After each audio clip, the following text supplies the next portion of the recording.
第二阶段我们讲一下 ontology， 它是后续一切的关键。ontology 是 Foundry 区别于传统数据仓库的关键。你不用 SQL 查询表，而是操作拥有类型属性与其他对象的链接，以及可执行操作的对象，把它看成一个语义层，让你的数据对人类和 AI 都有意义。在这个阶段，我们将创建4种对象类型、4种链接类型和3个操作。在左侧边栏中搜索 Ontology Manager 并打开，这是定义数据模型的中心枢纽。多花点时间在这里探索界面。左侧面板列出对象类型，主区域显示属性和链接，顶部工具栏有创建新类型和合并分支的按钮。点击新建，然后选择对象类型，以启动4步创建向导。向导将引导你选择数据源、设置元数据、配置属性和定义默认操作。这与我们在第5课和第6课中使用的向导相同，但现在你是具有真实数据关系的实际项目背景下操作。让我们以第一个对象类型 Capstone Property 为例，走一遍流程。在向导的第一步，点击浏览并导航到你的 RAW 文件夹，选择 Properties 数据集。Foundry 将扫描数据集模式并自动检测所有列。你会在面板底部看到数据预览，确保选择了正确的数据集。如果不小心选错，主件和属性映射将无法工作。数据源是对象类型的物理支撑，每个对象实例对应该数据集中的一行。在元数据步骤中，将 API 名称设置为 Capstone Property， 复数形式设为 Capstone Properties。 显示名称可以更易读，但 API 名称是你在代码操作和 Workshop 配置中引用的标识。在所有4种对象类型中一致使用 Capstone 前缀，以保持组织有序，并避免与 Sandbox 中其他参与者产生冲突。在属性步骤中， Foundry 自动映射数据集中的所有列，将 Property ID 设为主件，它必须对应每一行是唯一的。将 Street Address 设为标题属性，这是对象在列表、搜索结果和链接预览中显示的内容。检查自动检测的数据类型，确保 Year Built 和 Building Square Footage 等数值字段被识别为整数，而非字符串。你可以在这里重命名属性，使其更清楚，但底层的列映射保持不变。这是完整的向导视图，显示所有4个步骤的布局。注意顶部的进度条指示你当前在哪一步。向导设计为按顺序完成，先是数据源，然后元数据，然后属性，最后操作。如果需要返回修改，可以点击任何已完成的步骤。重要的是把主件和标题设置正确，这些在后续重建下游依赖时很难改变。在操作步骤中， Foundry 提供了3个默认操作：创建、修改和删除。暂时保留全部3个。这些自动生成的操作允许你直接从 Workshop 或 OSDK 创建新对象、更新现有对象和移除对象。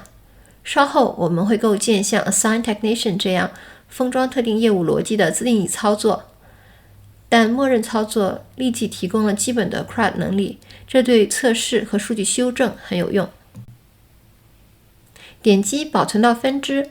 Foundry 使用类似 Git 的分支模型，你的更改保存到功能分支，在合并之前不会影响主 Ontology。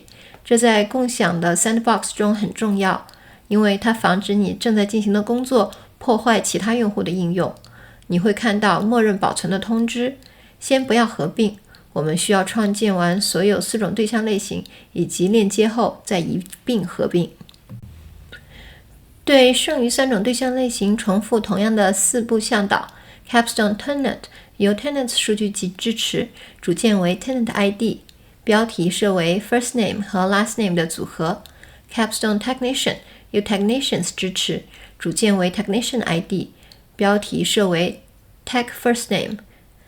Capstone Maintenance Job 由你的 Enriched Maintenance Jobs Pipeline 输出支持，组件为 Job ID， 标题设为 Job ID， 将4个都保存到同一分支。对于 Capstone Maintenance Job， 使用孵化数据集很重要，因为它包含我们所需的连接列。现在创建4种连接你的对象类型的连接类型。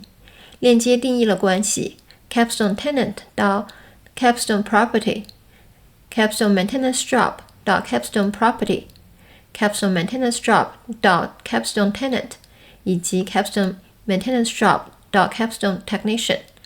每个链接由元数据集中的外键列定义。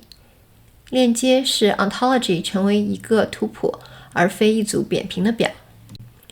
配置每个链接时，将持有外键的一方放在左侧，例如 Capstone Maintenance Job 持有 Property ID， 所以放在左侧， Capstone Property 放在右侧。基数设为多对1，因为一个工单可以属于一个物业。方向很重要，因为它决定了在 Workshop 和 OSDK 中便利的工作方式。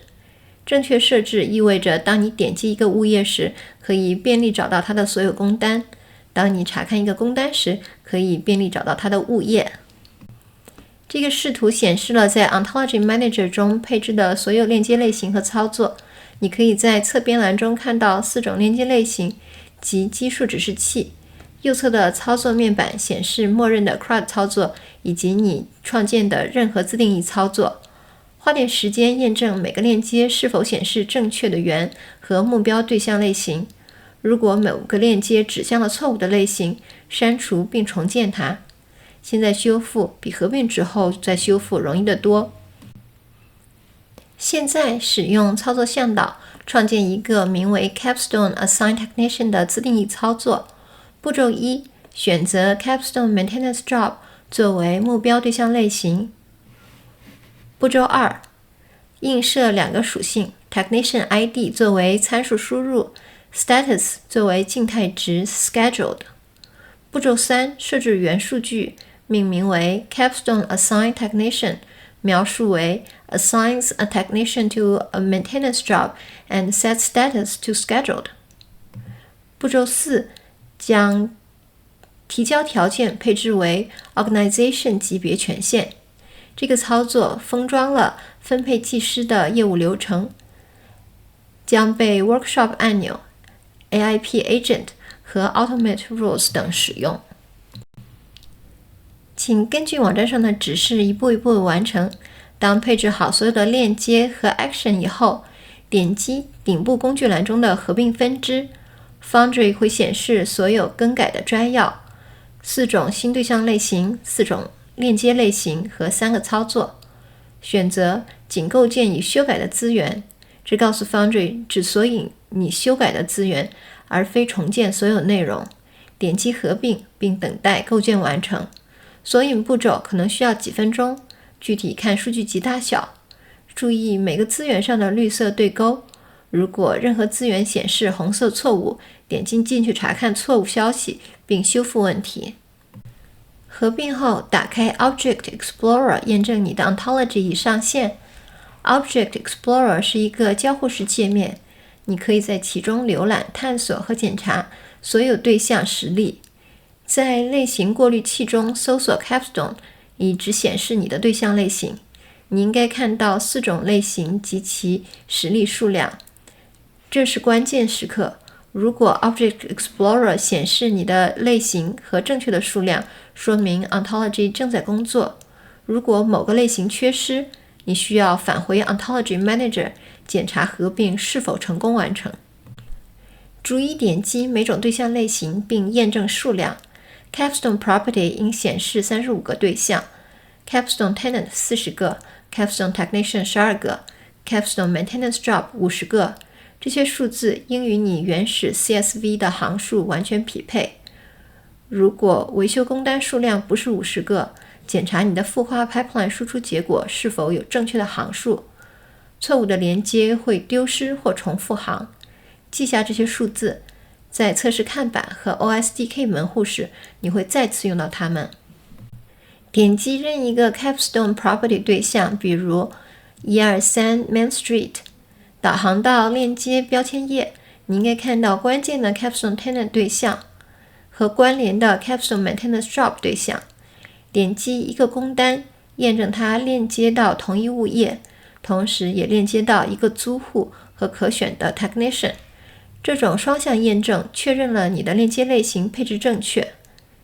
好了，我们第二阶段已经完成，现在你拥有了一个完全连通的 Ontology 图谱。